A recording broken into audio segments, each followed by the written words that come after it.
મારું નામ દીપિકાબેન સતીશભાઈ રાઠોડ છે અને મારો ભાઈ છે એ સંતોષ સંજય રાઠોડ। અમારું રહેવાનું રાખલનગર કોલોની। અમારો એરિયો ઈચ્છાપુર વાળો લાગે। કાલે ઘટના એવી બની હતી કે मैं 5 વાગે કામ પરથી આવી તો મારો ભાઈ એમના 2 દોસ્તારની હાથના હસતો હસતો ચાલતો હતો। પછી અહીંયા 2-3 જણને પાનાની જુગારી હારે જોયું તે પાનાની જુગારી હારે સીધો ચાલ્યો ગયો। તો પછી એ સની બી ત્યાં રમતો હતો પાના। તો પછી એ મારો ભાઈ પાના રમવા બેઠો હતો। પછી એ લોકોની બાબતમાં હાના બાબત પૈસા બાબતમાં ઝઘડો થઈ ગયો તો સનીએ જોરથી મારા ભાઈનું દિલ દબાવી દીધું હૃદયવાળો ભાગ। तो पछी एमनाथी पीसाब छूटी गयो ने पछी अहींया ए भाईए छोड़ी दीधो। तो एक छोकरो पछाड़ी हतो एमना खोळामां जईने पड्यो तो एने वागवा नहीं दीधुं।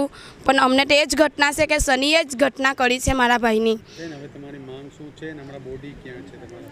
मारा भाईनी बॉडी एमां छे पोस्टमोर्टममां मारा भाईनी बॉडी छे ने अमारी तो ए ज मांग छे के सनीए ज कर्युं आवुं ने एम बधी वातनो सीधो हतो। कोईने लागतुं नहीं हतुं के एक्सपायर थई जाए। एमनी उंमर 18 वर्षनी छे। ए सनी कोई बहारनो बिहारी छे। एमने अमारा मोहल्लामां एक छोकरीए एमने राखेलो छे लव मेरेजमां। तो पछी ए लोको कई पीधुं हशे तो एमां कई मारामारी थई गई पानानी जुगारीमां।